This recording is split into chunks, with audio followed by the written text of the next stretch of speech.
Waalaikumsalam. Alhamdulillah baik Kusumi. Ada yang bisa saya bantu gitu kan Kusumi ke ruangan ini? Ini Bu, kita ini kan, saya kan lagi melaksanakan pendidikan guru penggerak. Kami ada tugas Ibu di materi kepemimpinan untuk mewawancarai 2 kepala sekolah. Salah satunya adalah kepala sekolah kita sendiri. Jadi saya minta, mohon maaf ini waktunya Ibu untuk wawancara. Ya.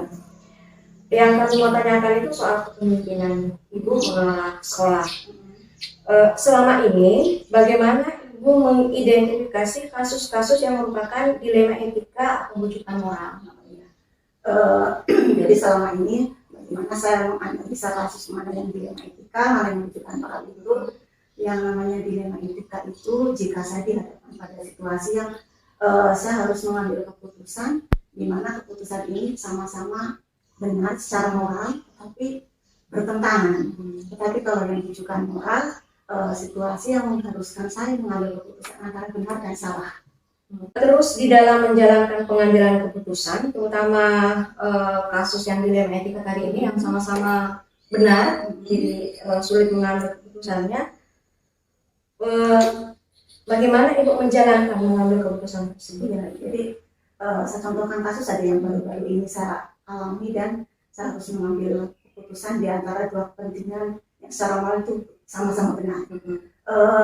Untuk penggajian ini guru P3K, kebetulan untuk bulan Juli Agustus itu sekolah sudah menggaji P3K. Ternyata P3K yang dalam artian sudah diterima secara formal, sudah diterima tetapi SK-nya belum keluar. Jadi dari pihak sekolah tetap menggaji di bulan Juli dan Agustus karena waktu itu memang guru-guru ini sudah melaksanakan tanggung jawab untuk melaksanakan tugas di sekolah yang mengajar. Tiba-tiba ada aturan dari Dinas Pendidikan yang mengharuskan untuk sekolah yang jika sudah menggaji guru-guru P3K ini untuk bulan Juli dan Agustus harus mengembalikan.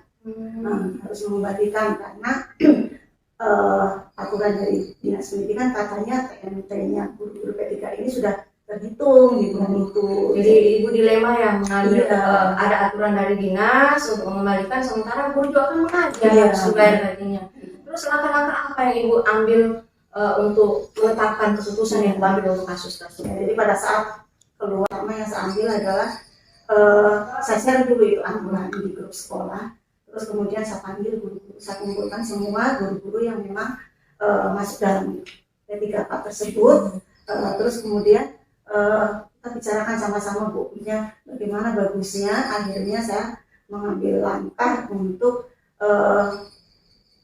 mereka yang sudah digaji harus mengembalikan karena itu memang bukan uang sekolah yang penggunaannya harus dipertanggungjawabkan.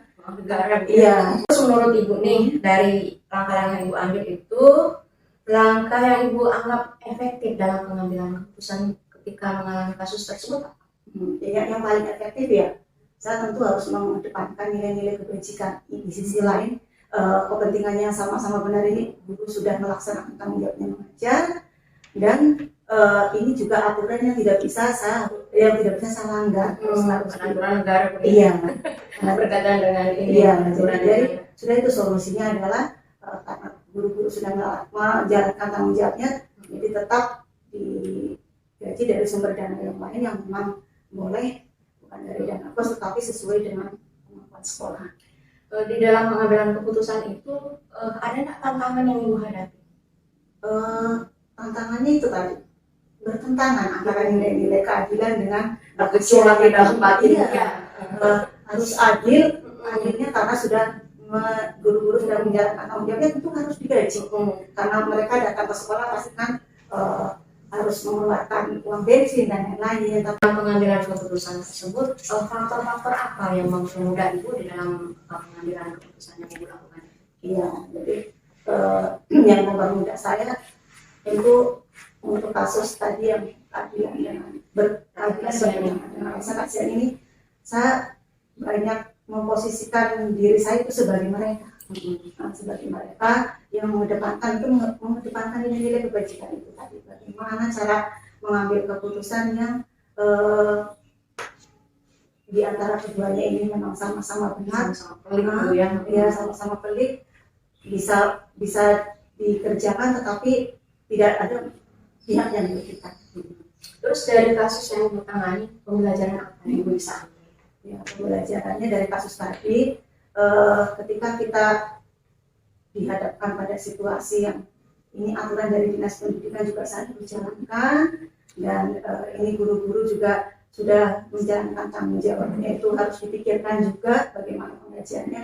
Tentu dari situ bagaimana caranya kita berpikir untuk menjalankan dua kebijakan ini tanpa ada pihak-pihak yang merasa dirugikan di sisi. Ya Bu, terima kasih waktunya Bu ya. Semoga Ibu tetap sukses dalam menjalankan sekolah ini, tetap sehat, dan semoga di dalam pengambilan keputusan Ibu yang nantinya semakin baik dan tidak ada hal-hal yang sulit.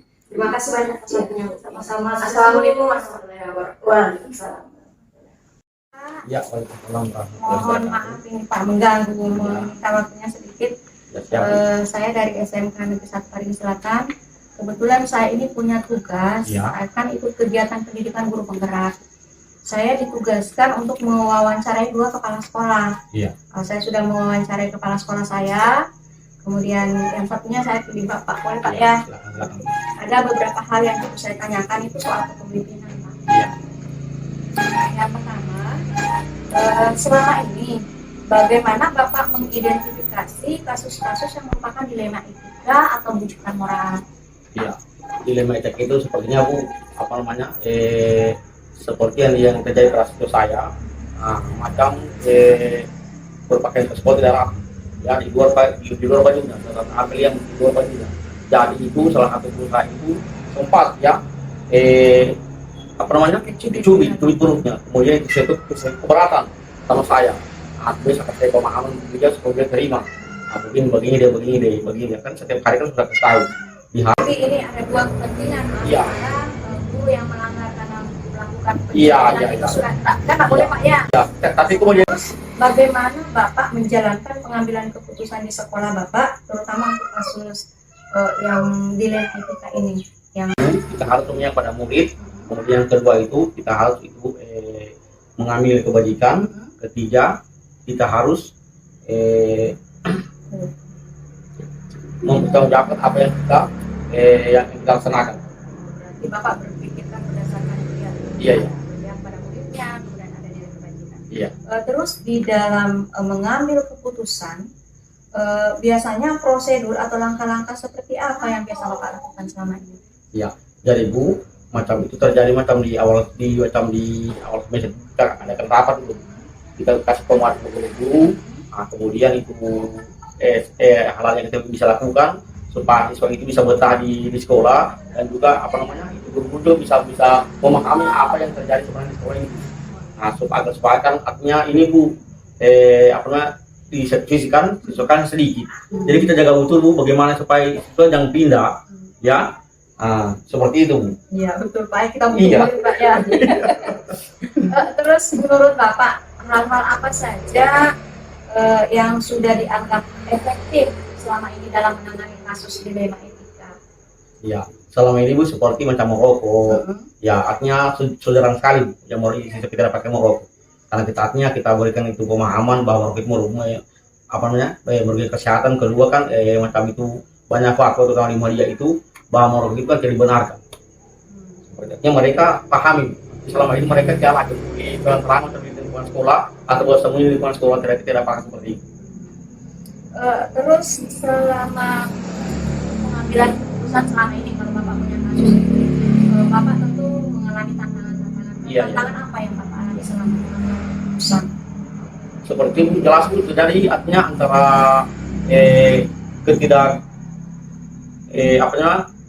banyak juga guru yang tidak terima dengan apa yang saya inginkan, yang saya inginkan. Kemudian di sisi lain ya saya juga artinya karena menyambut butuh murid, kita pertahankan caranya, kita undang orang tuanya, ya kita kasih pemahaman seperti orang tuanya, begitu artinya diselesaikan pada saat itu juga. Oh iya, jadi ada jadwal tidak ketika Bapak punya kasus dilema etika, Bapak jadwalkan? Tidak, langsung dieksekusi di hari ketika ada kejadian langsung undang orang tuanya. Kalau macam hal itu sudah memberat sekali, harus kita undang orang tuanya. Terus dalam menyelesaikan dilema etika ini, apa ada seseorang atau ada faktor-faktor apa yang membantu Bapak dalam menyelesaikan masalah dilema etika di sekolah? Ya terutama itu guru-guruku, ya guru-guru ke sekolah kita guru utamanya itu wakil kurikulum, kemudian itu humas, dan juga guru BK. Itu sangat sekali. Terus kan tentu namanya sekolah Pak ya, banyak kasus yang dialami.